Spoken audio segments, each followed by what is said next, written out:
5 முறை முதல்வர், 50 ஆண்டுகளாக ஒரு கட்சியின் தலைவர், போட்டியிட்ட 13 முறையும் சட்டப்பேரவைக்கு தேர்தலில் வென்று தேர்ந்தெடுக்கப்பட்டவர். அரசியலிலும் பொது வாழ்விலும் கலைஞர் சாதித்ததை எட்டி பிடித்தவர்கள் இந்தியாவிலோ உலகத்திலோ எவ்வளவு பேர் இருப்பாங்கன்னு தெரியவில்லை. But there must be very very few. இதற்கு சாட்சி என்னவென்றால், பிரதமர் நரேந்திர மோடி அவர்கள், அகில இந்திய தலைவர்கள், 11 மாநிலங்களில் முதல்வர்கள் அவருக்கு அஞ்சலி செலுத்த வந்தனர். அகில இந்திய அளவில் அவருக்கு இருந்த செல்வாக்கையும் மதிப்பையும் இது காட்டுகிறது. அகில இந்திய அளவில் மட்டுமில்லாமல் முன்னாள் ஸ்ரீலங்காவுடைய அதிபர் பிரசிடென்ட் மஹிந்த ராஜபக்சே அவர்கள் கூட ட்விட்டரில் இந்த அஞ்சலியை செலுத்தியிருக்கிறார்கள். 8:40 PM, deeply saddened by the demise of former Chief Minister of Tamil Nadu, Kalaignar Karunanidhi. His contributions to Tamil literature, cinema and politics are unparalleled. I join the millions of people who are mourning. My deepest condolences to the family and people of Tamil Nadu. 8:54 தமிழில் அது மொழிபெயர்த்து அந்த ட்விட்டரில் வந்த விஷயம் இதுதான். தமிழ்நாட்டின் முன்னாள் முதலமைச்சர் கலைஞர் கருணாநிதியின் மறைவை அறிந்து துயருண்டேன். தமிழ் இலக்கியத்துக்கும் சினிமாவுக்கும் அரசியலுக்கும் அவர் ஆற்றிய பங்களிப்புகள் இணையற்றவை. கலைஞருக்கும் மஹிந்த ராஜபக்சே அவர்களுக்கும் நட்பு ஒன்றும் இருந்ததில்லை, பெரிய உறவும் இருந்ததில்லை. அவர் கருத்துக்களை கலைஞர் ஏற்றுக்கொள்ளவே இல்லை. குறிப்பாக தமிழ் மக்களுடைய உரிமைகளை பொறுத்தவரையிலும், தமிழ் மக்களுடைய பிளேஸ் இன் ஸ்ரீலங்கா பொறுத்தவரையிலும் அவங்களுக்குள்ள முரண்பாடு, அதை நம்ம இன்றைக்கு சொல்ல தேவையில்லை. இருந்தாலும் யார் அவருடைய கருத்துக்களையும் செயல்களையும் எதிர்த்தார்களோ இல்லை ஃபுல்லாக ஏற்றுக்கொள்ளவில்லையோ அவர்கள் கூட மரியாதை செலுத்தியது ஒரு நம்ம தமிழ்நாட்டுக்குள்ள ஒரு முக்கியமான ஒரு விஷயம், பெருமை என்று கூட கருதலாம். அவர் சலியாத உழைப்பாளி, படைப்பாளி, நிர்வாகி, தொட்ட துறைகளில் எல்லாம் முத்திரை பதித்தவர். சிறுகதைகள், நாவல்கள், நாடகங்கள், திரைப்படம் என எல்லா துறைகளிலும் அவர் கோலோச்சினார். இந்த பல மெனி சைடட் கான்ட்ரிபியூஷன், இது சாதாரண ஒரு இரங்கல் கூட்டம் இல்லை, ஒரு கண்டோலன்ஸ் மீட்டிங் இல்லை. வருத்தம் தெரிவித்துக் கொள்கிறோம், ஆனால் அவருடைய life and work deserve celebration. அதற்காக தான் இன்றைக்கு வந்திருக்கிறோம். குறிப்பாக இந்த கூட்டங்கள், இந்த பிளானை பார்த்தீங்கன்னா ஆழமான ஒரு பிளானிங் நடந்திருக்கிறது. ஒவ்வொரு ஊரிலும் ஒரு அம்சத்தை, கலைஞர்கள் ஒரு சிறப்பை மக்கள் முன்னால் வைத்து ஒரு டீப்பாக இன்டெப்த் டிஸ்கஷன் நடத்த ஒரு முயற்சி என்று திமுக ஒர்க்கிங் பிரசிடென்ட், செயலர் தலைவர் தலைமையில் இந்த பிளான் நடத்ததை நான் பாராட்டுகிறேன். I express my appreciation and gratitude for this opportunity. இன்றைக்கு பல நண்பர்கள், எங்களுடைய கொலீக்ஸ், கலைஞரின் கருத்துரிமையை காத்தவர், எந்த விதத்தில் கருத்துர உரிமையை காத்திருக்கிறார் என்ற பல பர்சனல் எக்ஸ்பீரியன்ஸோட, ப்ரொஃபஷனல் இன்சைட்டோடன் பல பேர் அழகாக எடுத்து சொல்லியிருக்கிறார்கள். ஒரு நேரத்தில் ஒரு உணர்ச்சியான ஒரு சம்பவம் கூட நடந்தது. அதை மிகைப்படுத்த தேவையில்லை. எனக்கு ஒரு காலத்தில் ஒரு ஸ்டோரி வந்து எனக்கு ஐ ஹர்ட். நண்பர் ஜேபிஆர் அவர்கள் முதலமைச்சர் எம்ஜிஆருடைய காரில் சென்றிருந்தாராம். கலைஞரின் பெயரை சொன்னார். கலைஞர் என்று சொல்லாமல் அவர் பெயரை சொல்லும்போது எம்ஜிஆருக்கு கோபம் வந்து ஒரு அடி கொடுத்து காரிலிருந்து இறக்கி விட்டு நடக்க வைத்தாராம். இது வந்து அது நான் ஜேபிஆர் கூட கேட்டேன். அடித்ததை பற்றி சொல்லலை, ஆனால் அந்த இறக்கி விட்டதை பற்றி சொன்னார். இது இன்னொரு அர்த்தம் இருக்கிறது. குறிப்பாக சமஸ் செய்வது ஒன்றும் தவறு இல்லை. இப்போ ஜேர்னலிசம்ல எல்லாரும் நரேந்திர மோடியை மோடி என்று தான் எழுதுவார்கள், டொனால்டு ட்ரம்பை ட்ரம்ப் என்று தான் எழுதுவார்கள். பேர் சொல்றதுக்கு உரிமை இருக்குது, ஆனா பொறுப்பு என்று வேற இருக்கிறது. அந்த என்ன பொறுப்பு? பொறுப்பு என்றால் வாசகர்களுடைய உணர்ச்சியை புண்படுத்தாமல் இருக்க வேண்டியது. அந்த ஸ்பிரிட்ல வந்து you have to take all these in the difference in style and approach. Nakkheeran Gopal என் நண்பர் சொன்னார் ஒரு விஷயத்தை. இந்த 1 2 3 accused 1 accused 2 accused 3 என்ற இந்த இதை அவருக்கு என்ன அட்வைஸ் கிடைத்தது, ஏன் நிறுத்தினார்? அவர் வந்து ஒரு தைரியமான ஆள், எதையும் தாங்கக்கூடிய இதயம் உள்ள ஒரு எழுத்தாளர். இருந்தாலும் அந்த sagacious advice was necessary at this time. தேவையில்லாத ஒரு சர்ச்சையோ சண்டையோ இறங்குறது தேவையில்லை, இட் கெட்ஸ் டைவர்டட் என்ற அந்த விஷயத்தை சொன்னார். ஸோ இந்த எனக்கு கலைஞர் அவர்களை 1969 69ஆம் ஆண்டிலிருந்து அறிமுகம் கிடைத்தது. 70s 80sல நன்றாகவே தெரிந்தது. கிட்டத்தட்ட ஒரு 45 இயர்ஸுக்கு மேலே நன்றாகவே எனக்கு அவரை தெரிந்தது. ஒரு மூத்த நண்பராக கருதினேன், ஒரு எழுத்தாளராக தெரிவினேன். ஹைஸ்கூல் முடிக்கவில்லை என்றால் ஒரு அறிவுஜீவியாக கருதினேன். Man of ideas. திராவிட இயக்கத்தில் கிட்டத்தட்ட ஒரு நேரத்தில் 15 பத்திரிகைகள் இருந்தன. அண்ணா அவர்கள் கூட ஒரு பத்திரிகையை நடத்தினார். ஆசை தம்பி ஒரு பத்திரிகையை நடத்தினார். 2 பத்திரிகை அலோன் சர்வைவ். முரசொலி, விடுதலை.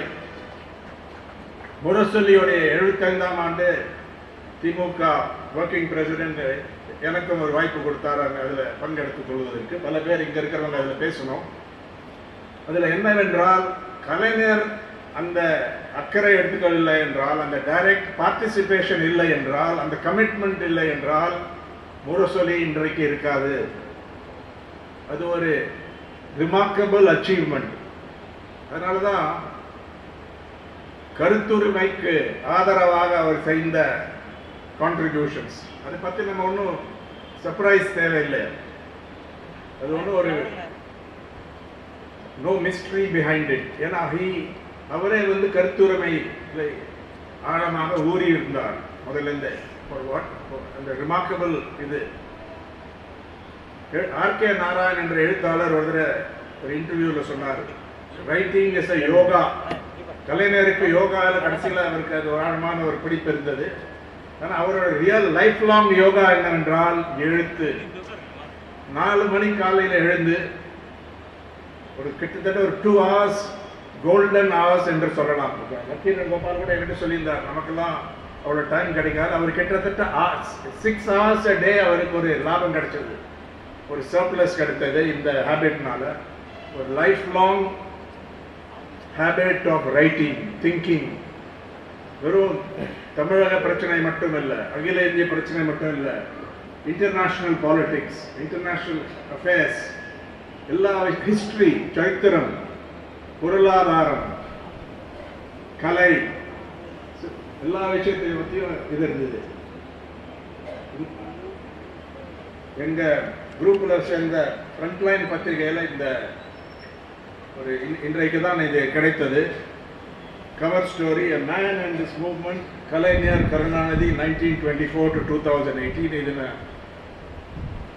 என் நண்பர் தளபதி ஸ்டாலின் அவர்களுக்கு நான் இதை ஃபார்மலாக I'm going to present it. இதில் ஒரு ஆர்.கே. ராதாகிருஷ்ணன் ஒரு சிறந்த கட்டுரை எழுதியிருக்கார். கலைஞருடைய journalism, the pen is mightier than the sword என்ற தலைப்பில் அந்த கட்டுரை வந்தது. அதில் சில ரொம்ப இன்ட்ரெஸ்டிங் விஷயங்கள் இருக்கு. எமர்ஜென்சி அவசர காலம் பொழுது அவருடைய தந்திரங்கள் என்ன, யார் யார் இப்போ நண்பர் தளபதி ஸ்டாலின் அவர்கள் கூட அன்றைக்கு மீசா சட்டத்தில் பண்ணி அவர் அடித்தாங்க, டார்ச்சர் செய்தார்கள் ஜெயிலில். எனக்கு ஞாபகம் இருக்கு. என் நண்பர் முரசொலி மாறன் அவரும் அதில் இருந்தார். அவரோட எனக்கு அன்றைக்கு இருக்கக்கூடிய தொடர்பு இருந்தது. அந்த காலத்தில் கலைஞரை அவங்க அரெஸ்ட் பண்ணல.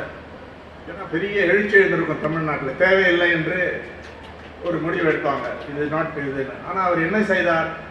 நேராக மோதாமல் ஹவு ஹி பைபாஸ் சென்சர்ஷிப். அதுக்கு முன்னாலே அவருக்கு சென்சருடைய எக்ஸ்பீரியன்ஸ் இருந்தது. பராசக்தி எழுதும்போது அந்த பிளேஸ், அந்த ஸ்கிரிப்ட் எல்லாம் பேன் பண்ணாங்க அந்த காலத்தில், பிரிட்டிஷ் காலத்திலே அண்ட் லேட்டர் ஆல்சோ. ஆனால் அவர் இன்ஸ்டியூட் நேராக மோதாமல் பல தந்திரங்கள் கையாண்டு, முதல்ல அவர் பேரில் எழுதி, அப்புறம் கரிகாலன் என்ற பேரில் எழுதி ஒரு ஸ்டோரி அதில் இருக்கு. அதாவது ஒரு அண்ணா நினைவு ஒரு ஆனிவர்சரி வரும்போது யார் யார் வரவில்லை என்றதை அவருக்கு தந்திரமாக அதில் எழுதினார். அப்படின்னா அவங்கெல்லாம் ஜெயிலில் இருக்காங்க மீசா சட்டத்தில் அர்த்தம். அன்னைக்கு அதை கூட சொல்ல முடியாது. எமர்ஜென்சியை ஏன் எதிர்த்தார்? தேவை இருக்கு, சும்மா இருந்திருக்கலாம்ல. அப்படி ஒன்றும் நடந்திருக்காது, டிஸ்மிஸ் ஆயிருக்காது கவர்மெண்ட். ஆனால் எனக்கு ஞாபகம் இருக்கு, எமர்ஜென்சி இருக்கும்போது ஜார்ஜ் பெர்னாண்டஸ் அவர்கள், அத்வானிஜி அவர்கள் எல்லாம் தமிழகத்தில் அவங்களுக்கு ஒரு சாங்சுவரி கிடைத்தது. லேட்டரான் ஜார்ஜ் பெர்னாண்டஸ் அரெஸ்ட் செய்தாங்க சீரியஸ் சார்ஜஸ்ல. ஏன்னா தமிழ்நாடு அன்னைக்கு ஒரு ஓஏசிஸ் என்று சொல்லலாம். எமர்ஜென்சி காலம் எனக்கு நன்றாக ஞாபகம் இருக்கு. நாங்கள் எமர்ஜென்சியெல்லாம் எதிர்த்தோம். பல பத்திரிகைகள் எதிர்க்கு, நான் ஹிந்துவை பற்றி சொல்லலை, இங்கே எதிர்க்கவில்லை. ஆனால் சொந்த பர்சனல் இதில் நான் சில பேர் நாங்கள் எதிர்த்தோம். அன்றைக்கு தமிழ்நாடு ஒன்றுதான் only ruling party, only government which openly opposed the emergency. எதனால்? ஜனநாயக உரிமைகளுக்காக,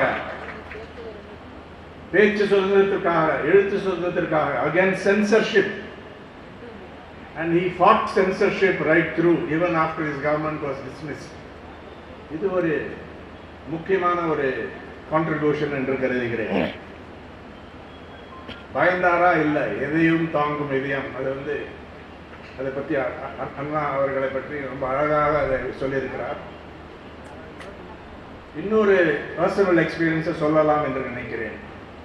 பொஃபோர் சூழலை நான் புலனாய்வு செய்தோம் ஹிந்து இதில். அது ஒரு டீம் எதிர்ப்பு செய்து 1988 ஆரம்பிச்சு, 87 ஆரம்பிச்சும் போது அவர் எதிர்கட்சி தலைவர்.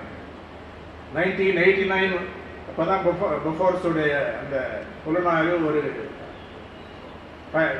ஒரு முடிவுக்கு வந்தது. அப்போ அவர் முதலமைச்சர்.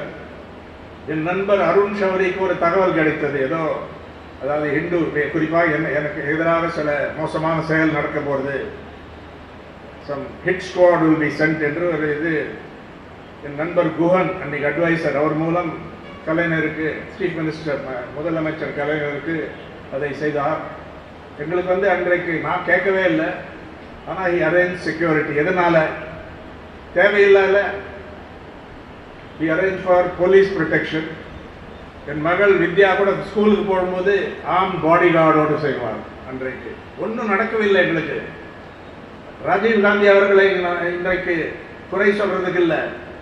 அன்றைக்கு அந்த மாதிரி முறைகளெல்லாம் அவர் கைப்பிடிக்கவில்லை. Nothing happen.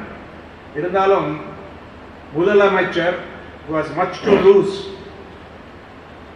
அன்றைக்கு he came in support of freedom of expression. குறிப்பாக ஒரு ரைட் டு இன்வெஸ்டிகேட், சாதாரண ஒரு கருத்து சுதந்திரம் இல்லை, இன்வெஸ்டிகேஷன். நக்கீரன் கோபால் செய்கிற மாதிரி இது பண்ணி புஷிங் த பவுண்டரிஸ், அதை கூட ஆதரிப்பார். அதனால இது ஒரு முக்கியமான ஒரு அம்சம் என்று கருதுகிறேன். அவருடைய ஜேர்னலிசம் பற்றி பல பேர் என்னை விட நன்றாக தர நிபுணர்கள் இருக்காங்க. அது PhD thesis have been written about கலைஞர்ஸ் contributions. அவருடைய ஜேர்னலிசம் என்னவென்றால் ஒரு வார்த்தையில் சொல்லணும்னா லிட்ரரி ஜேர்னலிசம், இலக்கிய இதழியல். அதே நேரத்தில் சில பேர் வந்து லிட்ரரி இலக்கிய ரீதியில் எழுதினாங்கன்னா, இலக்கிய நயத்துடன் எழுதினாங்கன்னா சில பேர் தான் படிப்பாங்க. But this was popular journalism, இலக்கிய ரீதியாக அப்ரோச் பண்ணக்கூடிய இதழியல் ஜேர்னலிசம். இதை பற்றி பல எக்ஸாம்பிள்ஸ் have been written.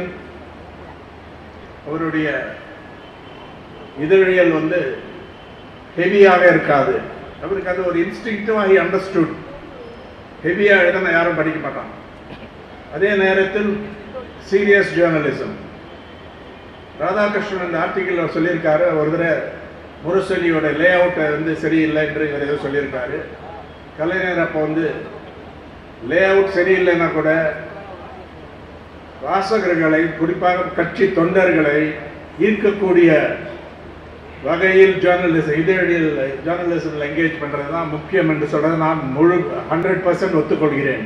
இன்றைக்கு வெறும் கிராஃபிக்ஸ், லே அவுட், கலர் அதெல்லாம் முக்கியம்தான். ஆனால் அதை விட முக்கியம் சீரியஸ்னஸ் ஆஃப் ஐடியாஸ். அதோடைய உள்ளடக்கம், கண்டென்ட், அதோடைய மெசேஜ், குறிப்பாக சோஷியல் மெசேஜ். அதனால் அது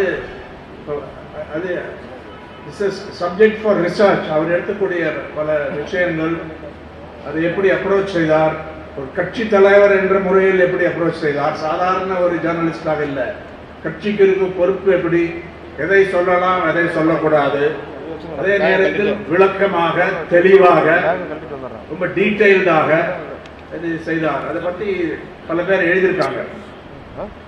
அதனால இன்றைக்கு கலைஞருடைய கான்ட்ரிபியூஷன் அதை வந்து நம்ம செலிப்ரேட் பண்ணும்பொழுது we do not merely see him as a protector of freedom of expression, but as a practitioner of freedom of free expression என்று சொல்றான். ஏன்னா அவருடைய it was part of his being. அந்த கருத்து சுதந்திரம் இல்லை, அந்த அதாவது இன்க்ளூடிங் புஷிங் த பவுண்டரிஸ். அந்த லேண்ட் பிரிட்ஜை பற்றி அவர் சொன்னார், அது இங்கே சொல்ல தேவையில்லை. இந்த இதில் அந்த தைரியம் வேணும். ஒரு apart from being witty, ஒரு தைரியம் வேணும். அவரால் யார் நெகட்டிவ் இதில் பார்த்தா there was no consequences. யாரும் சொல்ற தமிழ்நாட்டில் அந்த கேஸ் இல்லைன்னு சொன்னது உண்மை. அதே நேரத்தில் journalist have duties, have responsibilities என்பது அவருடைய ஒரு ஆழமான ஒரு கருத்து.